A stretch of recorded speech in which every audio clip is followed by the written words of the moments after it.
What kind of person mocks a child who can barely speak, unaware he's a genius who could outsmart them in seconds? The community center buzzed with anticipation, parents and kids milling about, their voices a low hum against the fluorescent lights. 10-year-old Ethan stood alone by the water fountain, clutching a worn math workbook. His small frame hunched as he traced equations with a trembling finger. His speech delay made words a battlefield, every syllable a struggle, every sentence a war. But numbers were his sanctuary, a world where he soared. He didn't notice Karen storming toward him, her face twisted with disdain, her voice sharp enough to cut glass. "Move, kid. You're blocking the way," stuttering like some broken robot. The words hit like a slap, and Ethan froze, his cheeks burning as heads turned. Karen, all bluster and entitlement, didn't stop. She towered over him, her expensive purse swinging like a weapon. "What's wrong with you? Can't even talk right? Get out of my way." The hallway fell silent, parents gasping, kids staring. Ethan's teacher, Ms. Larson, hurried over, her face pale with shock. "Ma'am, please, he's just a child," she said, voice trembling. Karen scoffed, rolling her eyes. "Don't give me that. He shouldn't be here if he can't act normal." Ethan's small hands tightened on his workbook, his lips moving silently, trying to form a response that wouldn't come. But his eyes, those sharp, brilliant eyes, burned with something Karen couldn't see. This wasn't just any kid. This was Ethan Tran, the boy who'd won a national math competition at 8, solving problems most adults couldn't touch. Karen didn't know, and that ignorance was her first mistake. The crowd murmured, tension coiling like a spring. Ms. Larson stepped closer, her voice firm now. "You don't know who he is, do you?" Karen laughed, a harsh, grating sound. "What? Some special snowflake? Spare me." She turned to the gathered parents, expecting support, but found only glares. Ethan's mother, Lynn, pushed through the crowd, her face a mask of fury and pain. She'd fought for years to help Ethan navigate a world that judged him by his halting words, not his brilliant mind. "You will not speak to my son like that," Lynn said, her voice low but lethal. Karen smirked, undeterred. "Oh, please. He's a burden," slowing everyone down. The words were a match to gasoline, and the hallway erupted in whispers. But Ethan, silent and small, was already plotting something bigger, something that would turn Karen's cruelty against her. Lynn's hands shook as she knelt beside Ethan, whispering softly to calm him. He nodded, his gaze flicking to the workbook. Numbers danced in his head, steadying him. Ms. Larson, meanwhile, pulled out her phone, her fingers flying over the screen. "This isn't over," she muttered, glancing at Karen, who was now complaining loudly to a nearby parent about undisciplined kids. The parent, a quiet man named Mr. Patel, shook his head. "You're wrong about him," he said simply, his voice carrying a weight Karen didn't expect. She faltered just for a moment but doubled down. "Whatever. I'm not here to babysit defects." The word landed like a bomb, and Ms. Larson's eyes narrowed. She'd just sent a message to the community center's director, and the gears of justice were starting to turn. Ethan, though, wasn't waiting for adults to fix this. He opened his workbook, his pencil moving with precision, sketching equations that looked like hieroglyphs to the untrained eye. He wasn't just solving problems, she was building a plan. Karen's words had hurt, but they'd also lit a fire. He knew he wasn't what she called him. He was a prodigy, and he'd prove it. The crowd began to disperse, but the air crackled with unresolved tension. Lynn squeezed Ethan's shoulder, her eyes promising retribution. Ms. Larson slipped her phone back into her pocket, a determined glint in her eye. Karen, oblivious, strutted toward the meeting room, unaware that her outburst had just set a trap she couldn't escape. The community center's annual math showcase was in full swing, a celebration of young talent meant to unite the neighborhood. Ethan was scheduled to present his project-a-complex algorithm he'd designed to predict patterns in data, the kind of work that had earned him national acclaim. Karen, a local businesswoman, was there to push her own agenda, demanding the center prioritize her daughter's dance recital over nerd stuff. She'd crashed the event, expecting to dominate, but her attack on Ethan had shifted the mood. Parents whispered about her cruelty, and kids, sensing the drama, watched Ethan with newfound curiosity.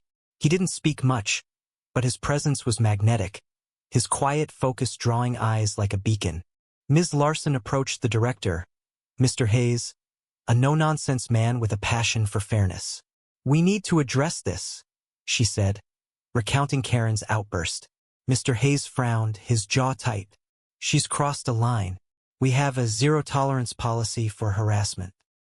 He glanced at Ethan, who was now seated at a table, his workbook open, scribbling furiously. "That boy's a genius," Mr. Hayes said softly. "Let's make sure he gets his moment." They began to plan, their voices low, as Karen, oblivious, argued with another parent about parking spaces. She didn't notice the shift in the room, the way eyes followed her with disdain. Ethan, meanwhile, was preparing something extraordinary, a demonstration that would silence her in a way she'd never forget. The showcase stage was set, a modest platform with a projector and a screen. Ethan's project was the finale, but Karen's disruption had thrown the schedule into chaos. She demanded to speak first, claiming her daughter's dance group deserved the spotlight. Mr. Hayes, calm but firm, denied her request. "This is about the kids' achievements," he said. Karen's face reddened, but she backed off, sensing the room's hostility. Ethan, unnoticed, slipped to the back, his workbook now filled with notes. He'd added something Newa twist to his presentation, a way to show not just his skill but his resilience. The crowd settled, unaware that the real showdown was coming, one that would expose Karen's cruelty and Ethan's brilliance in a single, unforgettable moment. The auditorium hummed with anticipation as kids presented their projects, colorful posters, shaky speeches, and nervous smiles. Ethan sat quietly, his workbook now a roadmap for retribution. His mother, Lynn, watched him from the front row, her heart aching but proud. She knew what he was capable of, how his mind turned numbers into art. Karen, meanwhile, lounged in the back, her arms crossed, muttering complaints about the boring event. She didn't see Ethan's eyes, sharp and focused, or the way Ms. Larson and Mr. Hayes exchanged knowing glances. The stage was set for a reckoning, but a twist was brewing, one that would make this night unforgettable. Halfway through the presentations, a girl named Mia took the stage. She was Ethan's classmate, shy but fiercely loyal, and she'd overheard Karen's tirade. In a trembling voice, she began her project on probability, but then paused, her eyes locking on Karen. I want to dedicate this to my friend Ethan," she said, her voice gaining strength. "He's the smartest person I know, even if some people don't see it." The room erupted in applause, and Karen shifted uncomfortably, her sneer faltering. Mia's words weren't just a tribute, they were a spark, igniting the crowd's support for Ethan and turning Karen into an outsider. It was a small twist, but it shifted the room's energy, setting the stage for what was to come. Ethan's turn arrived, and the auditorium fell silent. He walked to the stage, his steps deliberate, his workbook tucked under his arm. The projector hummed, displaying his algorithmic dizzying array of numbers and graphs.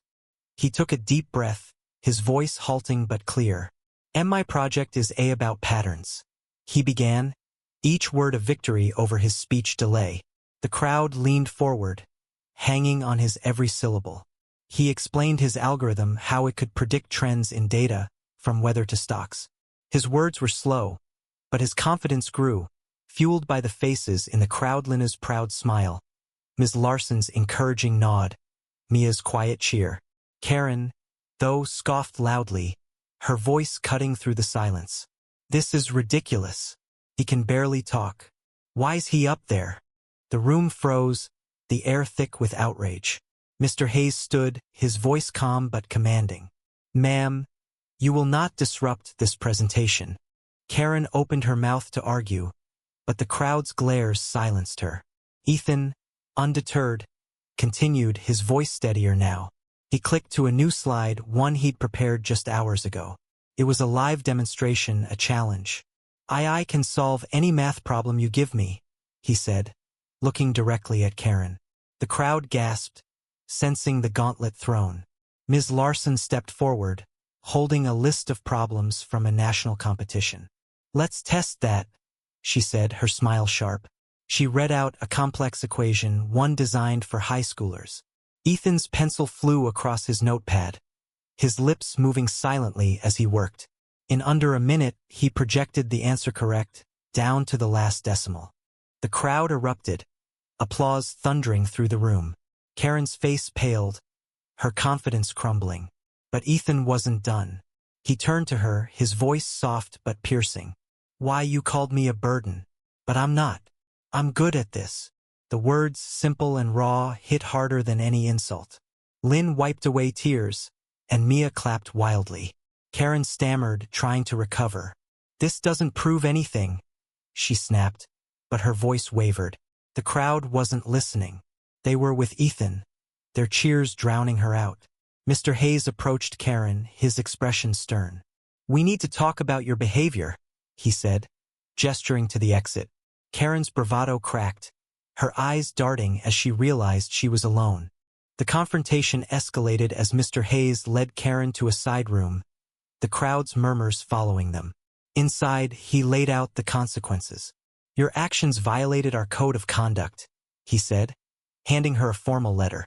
It cited harassment and discrimination, warning of a ban from future events. Karen's face twisted with fury. "This is outrageous. I'm a paying member." But Mr. Hayes was unmoved. "You targeted a child. There's video evidence and witnesses. You're lucky we're not pressing charges." The mention of legal action hit hard. Karen's daughter, a quiet teen in the audience, looked mortified, her head bowed. The twist of Mia's dedication had exposed Karen's cruelty to her own child, adding a layer of personal shame to her public humiliation. Back on stage, Ethan finished his presentation, answering 3 more problems with ease. The crowd gave him a standing ovation, their cheers a wall of support. He smiled, a rare, radiant grin, and glanced at Lynn, who nodded proudly. Ms. Larson joined him, announcing that Ethan's algorithm had caught the eye of a local university, offering him a mentorship. The news sent the crowd into another frenzy, but Ethan's eyes were on the door where Karen had been escorted. He didn't need to. His victory was in his work, his resilience, his refusal to be defined by her words. As the event ended, parents crowded around Ethan, offering praise and apologies for Karen's behavior. Lynn hugged him tightly, whispering, "You showed them, my love." But the fight wasn't over. Karen's outburst had sparked a bigger conversation, one that would ripple through the community. Mr. Hayes was already drafting a report, and Ms. Larson was gathering statements from witnesses. Ethan, though, was already back at his workbook, lost in numbers, his mind far from the drama. He'd faced a bully and won, not with anger, but with brilliance. The stage was his, and Karen's world was about to crumble further. The community center's lights dimmed as the event wrapped, but the air still buzzed with Ethan's triumph. Parents lingered, sharing stories of his quiet brilliance, while kids crowded around him, asking about his algorithm. Ethan, shy but glowing, answered in his halting way, each word a testament to his strength. Lynn watched, her heart full, knowing this moment would define him, not Karen's cruelty, but his courage. Outside, Karen sat in her car, her face a storm of rage and humiliation. The letter from Mr. Hayes burned in her hand, a formal warning that her membership was under review. She'd underestimated Ethan, and now the consequences were closing in. The next morning, the community center's board met to discuss the incident. Ms. Larson presented video footage from the hallway, Karen's voice loud and venomous, calling Ethan a burden and worse. The board members, a mix of parents and local leaders, watched in grim silence. Mr. Patel, who'd witnessed the outburst, spoke up. "She didn't just insult Ethan, she attacked his disability. That's not who we are." The board agreed, voting unanimously to suspend Karen's membership for 6 months. They also recommended sensitivity training, with a warning that further incidents could lead to legal action under anti-discrimination laws. Karen, notified by email, exploded in a flurry of angry calls, but the board held firm. Her reign of entitlement was collapsing. Back at school, Ethan's story spread like wildfire. Classmates who'd once overlooked him now sought him out, inspired by his performance. Mia, his fierce defender, started a math club, naming Ethan as co-founder. The twist of her dedication had shifted something in the community, a reminder that kindness could outshine cruelty. But Karen's downfall wasn't just bureaucratic. Her daughter, Emily, refused to speak to her, humiliated by her mother's behavior. At home, Karen faced a cold silence, her usual bluster useless against her child's disappointment. The community's rejection stung, but Emily's quiet anger cut deeper, a personal consequence she hadn't foreseen. The legal threat loomed larger when Lynn consulted a lawyer.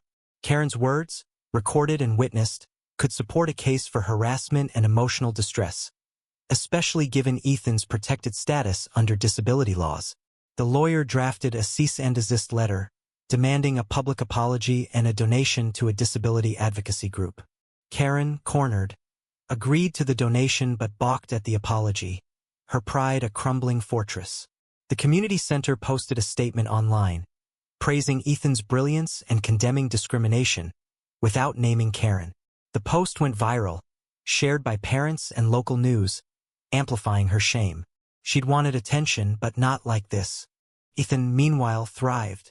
The university mentorship became a reality, pairing him with a professor who saw his potential. He spent hours in the lab, his speech delay fading into the background as he communicated through equations.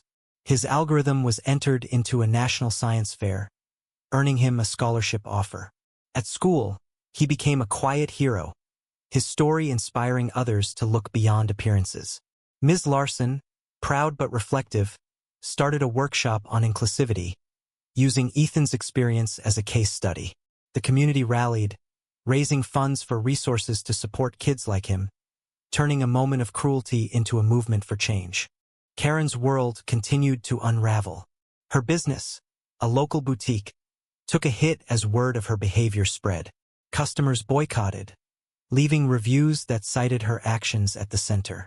She tried to spin the narrative, posting a half-hearted defense online, but the community wasn't buying it. The viral post had cemented her as the villain, and her attempts to deflect only dug her deeper.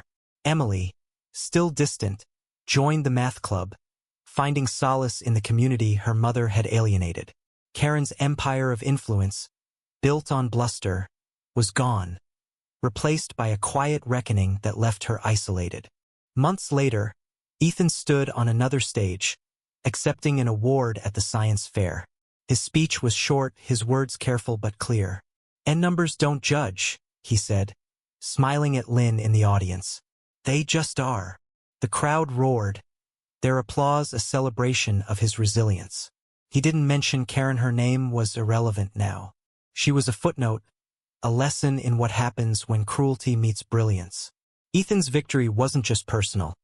It was a beacon for every kid who'd ever been underestimated, a reminder that strength comes in many forms. The community center, once a battleground, became a symbol of hope. Parents and kids worked together to create a scholarship in Ethan's name, supporting young talents with disabilities. Lynn, now an advocate, spoke at events, sharing Ethan's story to inspire change. Ms. Larson and Mr. Hayes continued their work, ensuring no child would face what Ethan had. And Karen? She faded into the background, her lesson learned too late. Ethan's numbers, his quiet courage, had rewritten the story, proving that genius shines brightest in the face of adversity. His legacy wasn't just in equations but in the hearts he'd changed, one problem at a time.